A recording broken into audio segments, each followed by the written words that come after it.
Hello everyone. हमने last lecture में start किया था illumination, which is the first chapter of utilisation of electrical energy.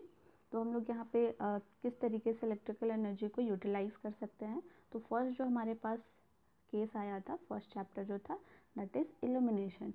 तो illumination के लिए दैट मीन्स कि हम किसी भी ऑब्जेक्ट को विजुअलाइज करने के लिए, लाइटिंग पर्पस के लिए हम इलेक्ट्रिकल एनर्जी का यूटिलाइजेशन कर सकते हैं।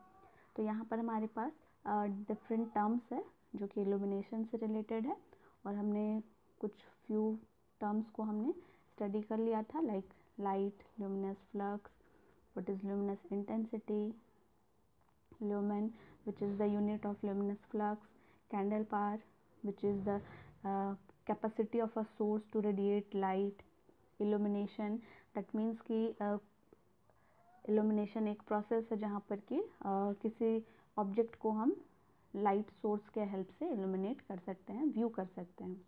और हम इसको फॉर्मूला के टर्म में हमने देखा था, फ्लक्स बाय एरिया। ठीक है। नेक्स्ट हमारे पास लक्स था या फिर मीटर कैंडल, ठीक है, जो कि इल्यूमिनेशन का यूनिट था।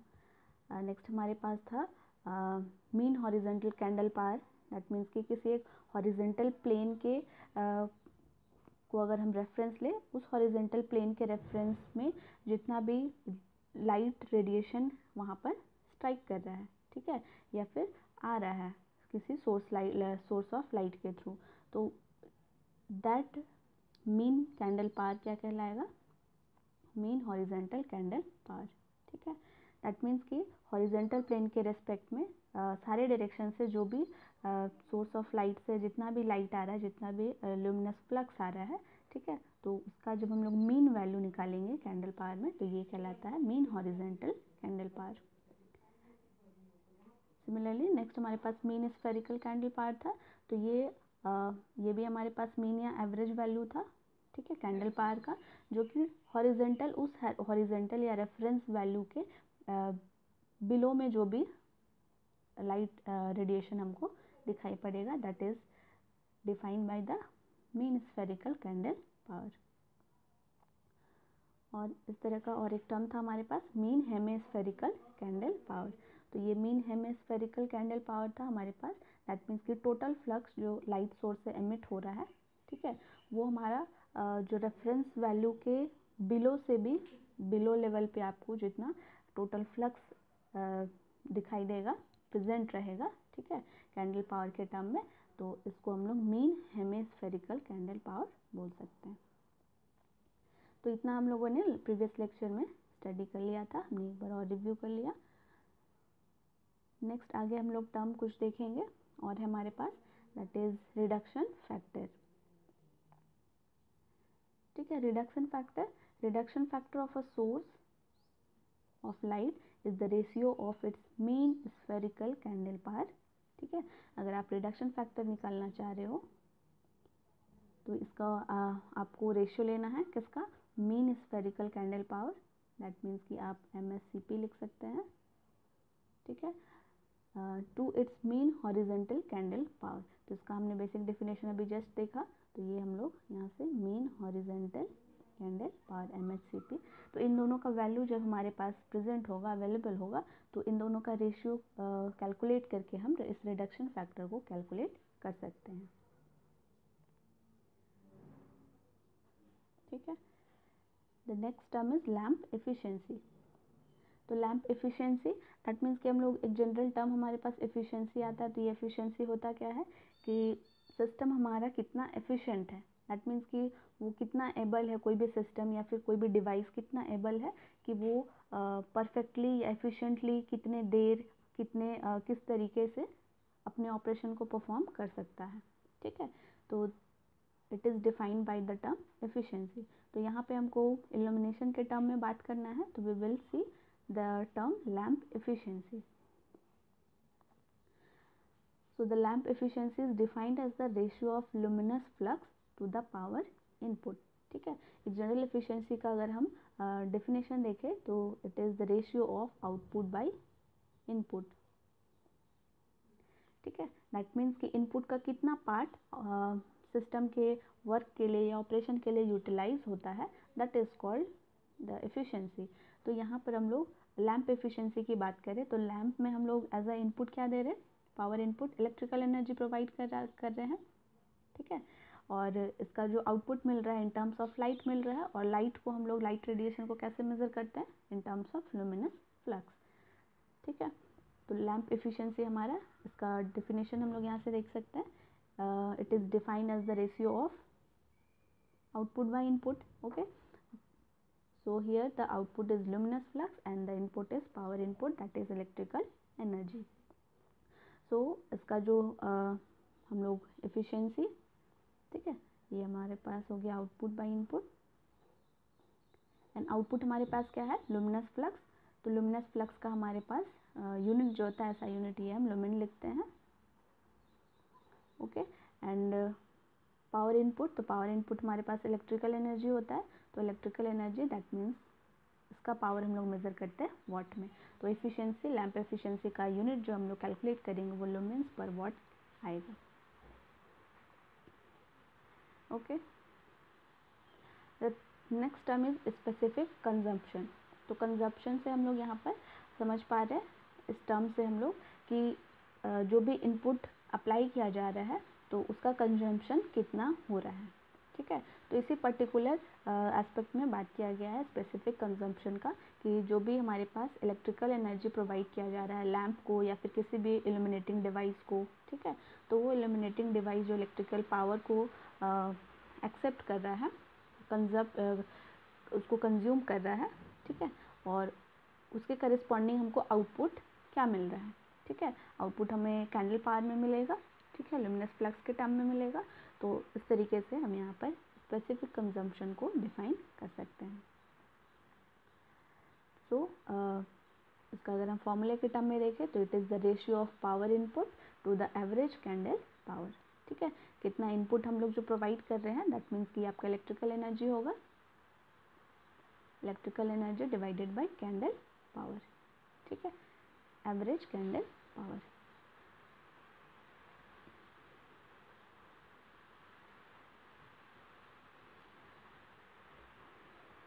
Fourteenth point is glare.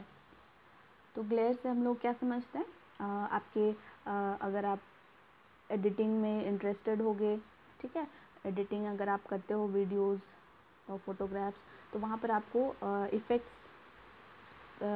का ऑप्शन होता है, वहाँ पर आपको ग्लेयर देखने को मिलेगा। और ये ग्लेयर क्या होता है, इसका हम लोग एक जनरल मीनिंग समझेंगे कि आपके जो भी विजुअलाइजेशन हो रहा है, ठीक है, जो भी आप किसी ऑब्जेक्ट को ऑब्जर्व कर रहे हो तो उसमें ये जो ग्लेयर इफ़ेक्ट होता है या फिर जो ग्लेयर टर्म है, ये आपके आईज़ को डिस्कम्फर्ट फील कराता है, ठीक है, आपके विज़न में ये इम्परफेक्शन लाता है या आपके विज़न को ये इसमें इंटरफेरेंस डालता है, तो दैट इज़ कॉल्ड ग्लेयर।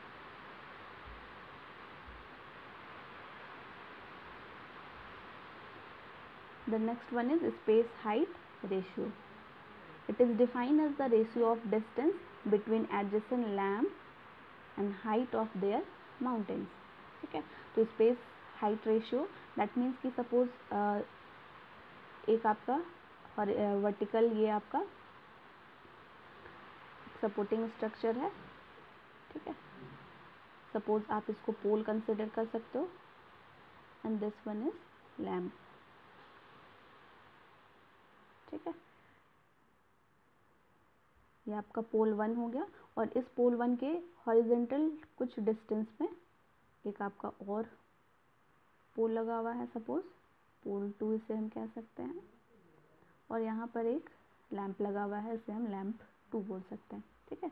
तो सपोज इस तरीके का अगर हमारे पास एक प्रेजेंटेशन है, तो स्पेस हाइट रेशियो को हम कैसे डिफाइन कर सकते हैं, it is the ratio of horizontal distance between two supporting structure हो गया या फिर दोनों लैम्प के बीच में जो भी हॉरिजेंटल स्पेस होगा, डिस्टेंस होगा, ठीक है, वो हम कंसिडर करेंगे। सपोज ये जो डिस्टेंस है वो X centimetre, X metre, X kilometre होगा, ठीक है, and to the mounting height of lamp, ठीक है।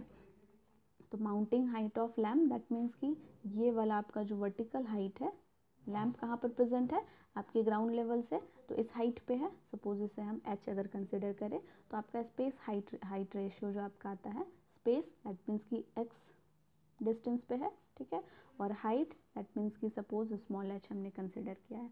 तो इस तरीके से हम x/h अगर हम वैल्यूज़ पुट करें तो हमारे पास जो डाटा आएगा वो स्पेस हाइट रेशियो का होगा।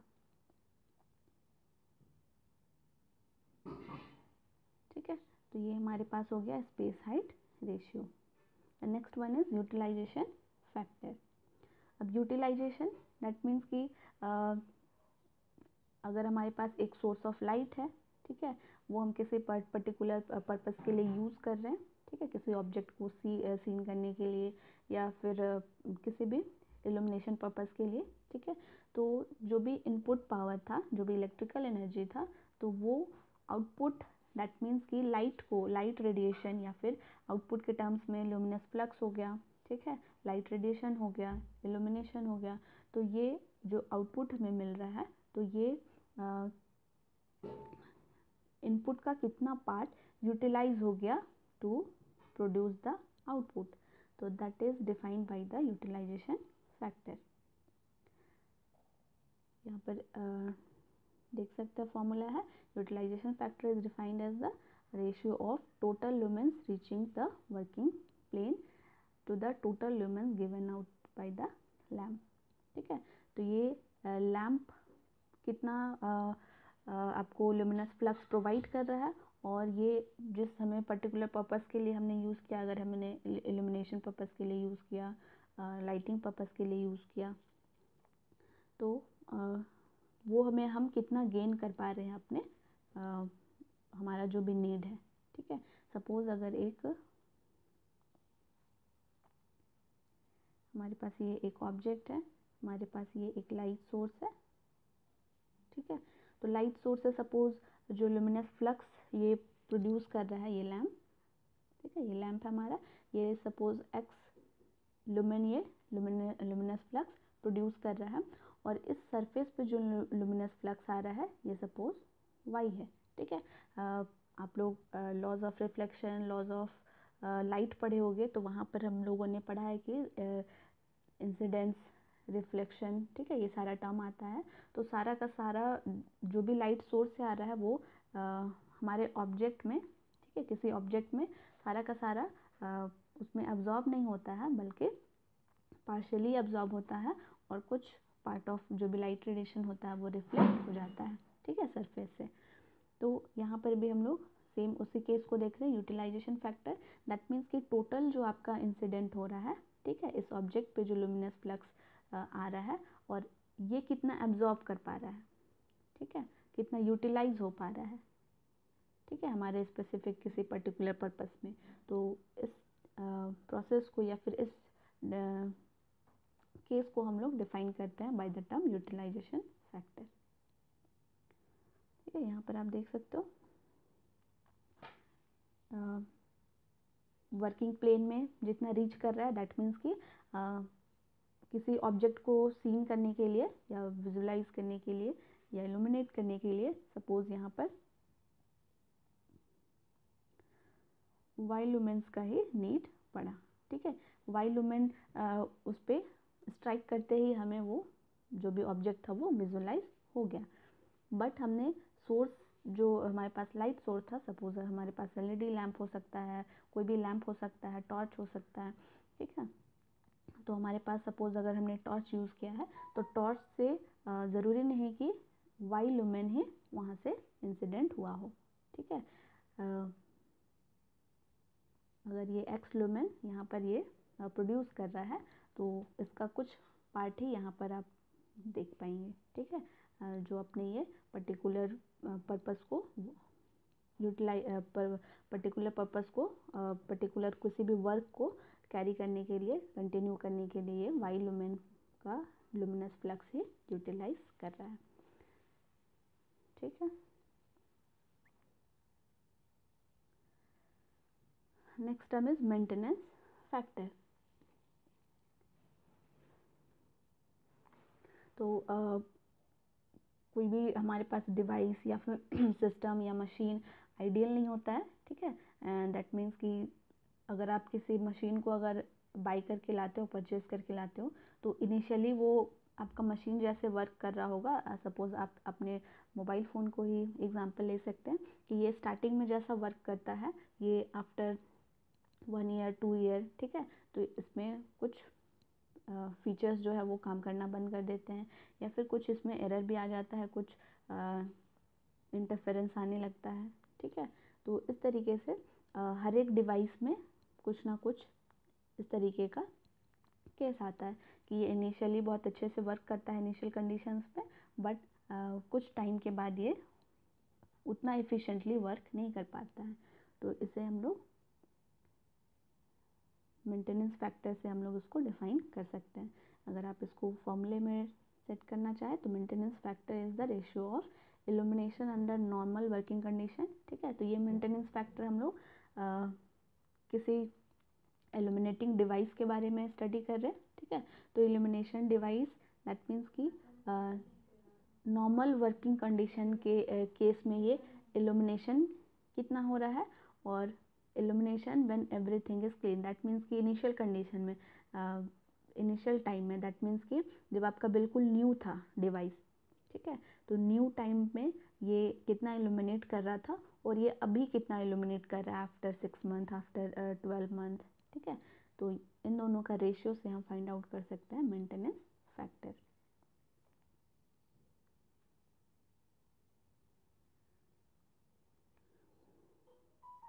ठीक है, next one is depreciation factor. तो मेंटेनेंस फैक्टर जो है हम लोगों ने देखा कि इनिशियली ये अच्छा वर्क करता है, बट बाद में कुछ डिफेक्ट आ जाता है। तो डेप्रिसिएशन फैक्टर जो है इसके मेंटेनेंस फैक्टर के जस्ट ऑपोजिट है।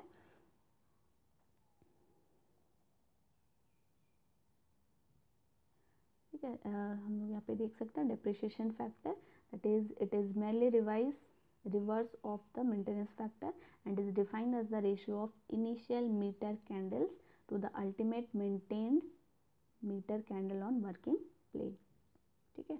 तो ये भी हम रेशियो के टर्म में डिफाइन कर सकते हैं, ठीक है। जो आपका न्यूमरेटर पार्ट होगा इसमें हम लोग जो वैल्यू यूज़ करेंगे that will be the initial metre candle, ठीक है। यहाँ पर हम लोग initial everything is clean, that means कि इनिशियल कंडीशन में जो भी वैल्यू आ रहा था, जो भी इल्यूमिनेशन हो रहा था वो हमने लिया था, ठीक है।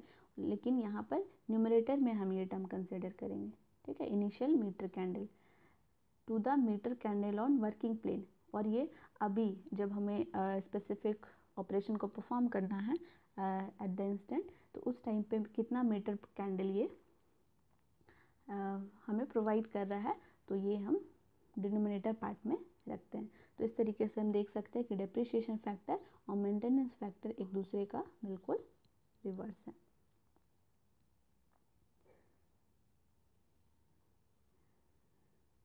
Next point is waste light factor. हम इसके नेमिंग से ही हम समझ सकते हैं वेस्ट लाइट फैक्टर, यानी कि इस टर्म को हम लोग मेज़र कर सकते हैं कि कितना अमाउंट ऑफ लाइट वेस्ट जा रहा है, ठीक है। सपोज इसको हम लोग एक एग्जांपल से समझ सकते हैं। एक ऑब्जेक्ट यहाँ पर रखा हुआ है और इस ऑब्जेक्ट को इल्यूमिनेट करने के लिए सपोज मल्टीपल लाइट सोर्स दिया गया है, ठीक है। तो सपोज यहाँ पर ये आपका ऑब्जेक्ट हो गया और ये आपका लैम्प्स हो गया या लाइट सोर्स हो गया, ठीक है, मल्टीपल लाइट सोर्स है। अब ऐसा भी तो हो सकता है कि ये जो हमारा ऑब्जेक्ट है ये सिर्फ एक ही लैम्प से परफेक्टली विजिबल हो, ठीक है, या फिर अगर एक लैम्प से नहीं तो सिर्फ 2 लैम्प से कम्प्लीटली विजिबल हो, परफेक्टली विजिबल हो, ठीक है। बट यहाँ पर हमने क्या किया है कि ये थर्ड लैम्प भी हमने यूज़ कर लिया है। तो इस केस में क्या हो रहा है कि ये जहाँ पर ये 2 लैम्प से ही कम्प्लीटली परफेक्टली विजिबल हो सकता था, यहाँ पर हमने तीसरा लैम्प भी इसको प्रोवाइड कर दिया। तो इस थर्ड लैम्प से जितना भी लुमिनस फ्लक्स आ रहा होगा that will be counted as the waste light factor, ठीक है। तो ये आपका सपोज ये एक्स लुमेन प्रोवाइड कर रहा होगा थर्ड लैम्प जो है, ठीक है। और जब आप वेस्ट लाइट फैक्टर कैलकुलेट करोगे तो ये एक्स लुमेन को आपको मल्टीप्लाई करना होता है 1.2 से, ठीक है। अगर आपका रेगुलर सरफेस है, जो आपका लाइट रेडिएशन है ये आपका रेगुलर एरिया में इंसिडेंट हो रहा है, ठीक है। सपोज किसी रेक्टेंगुलर शेप का हो, एक रेगुलर शेप का ऑब्जेक्ट उस पर अगर इंसिडेंट हो रहा हो, या फिर रेगुलर शेप का के रेगुलर एरिया या फिर रेगुलर रीजन में ये इंसिडेंट हो रहा है, तो इस केस में हम लोग 1.2 से मल्टीप्लाई करते हैं किसको, जो आपका वेस्ट लाइट जा रहा है, ठीक है, यानी कि जो आपका वेस्ट लुमिनस फ्लक्स है, जिसे हमने यहाँ पर x से मेज़र किया है। और इससे हम 1.5 से मल्टीप्लाई करते हैं कब, जब आपका इरेगुलर एरिया में इंसिडेंट हो रहा हो या फिर इरेगुलर शेप का ऑब्जेक्ट हो, ठीक है। जैसे आपका मॉन्यूमेंट्स हो सकता है, स्टैचूज़ हो सकता है, तो वहाँ पे रेगुलर टर्म में आपका लाइट इंसिडेंट नहीं होता है, ठीक है। आपके फ्रंट व्यू जो होगा, अगर आप सामने से लाइट रेडिएशन उस पर स्ट्राइक करा रहे हो, तो आपका सिर्फ फ्रंट व्यू में आपको ज़्यादा इंसिडेंट होता हुआ दिखाई देगा, side view and back side में आपका ज़्यादा लाइट रीच नहीं कर पाएगा, ठीक है। तो इस केस में हम 1.5 से मल्टीप्लाई करते हैं। तो इस तरीके से हम वेस्ट लाइट फैक्टर को कैलकुलेट कर सकते हैं। Next one is absorption factor. Absorption factor, इसे हम मेज़र कैसे करेंगे कि हमारे पास एक ऑब्जेक्ट था, इस पर हमने लाइट इंसिडेंट कराया, ठीक है। और कोई भी ऑब्जेक्ट कम्प्लीटली लाइट को एब्जॉर्ब नहीं करता है, ठीक है, पार्शली एब्जॉर्ब करता है एंड पार्शली रिफ्लेक्ट भी करता है। तो जितना आ रहा था, सपोज टोटल जो भी ल्यूमिनस फ्लक्स आ रहा था वो x लुमेन था, एंड ये जो एब्जॉर्ब कर रहा है ये कुछ इससे x से कम कर रहा होगा, सपोज x माइनस ए ले लेते हैं, या फिर a लुमेन इसने एब्जॉर्ब कर लिया इस ऑब्जेक्ट में, ठीक है।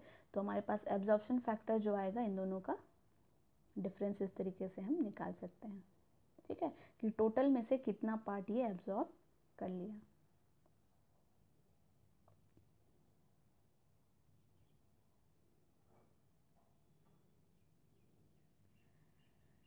Next one is reflection factor. तो जिस तरीके से हमने एब्जॉर्प्शन फैक्टर देखा, जैसे कोई भी ऑब्जेक्ट जितना पार्शियली एब्जॉर्ब करेगा लाइट रेडिएशन को, सिमिलरली पार्शियली उस लाइट रेडिएशन को ये रिफ्लेक्ट भी करेगा, ठीक है।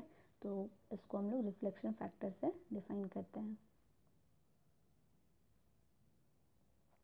A certain portion of incident light is absorbed by the surface, ठीक है, कुछ पार्शियली एब्जॉर्ब हो गया सरफेस के थ्रू, एंड कुछ जो आपका पार्ट रहेगा वो रिफ्लेक्ट हो जाता है, ठीक है। और इसी हम लोग रेशियो ऑफ लाइट, जो इंसिडेंट लाइट था, ठीक है, incident light by reflected light, तो इन दोनों का जब हम रेशियो निकालेंगे तो आपको रिफ्लेक्शन फैक्टर मिलेगा। और ये जो वैल्यू होता है आप कैलकुलेट करोगे तो हमेशा ये लेस देन यूनिटी आपको मिलेगा।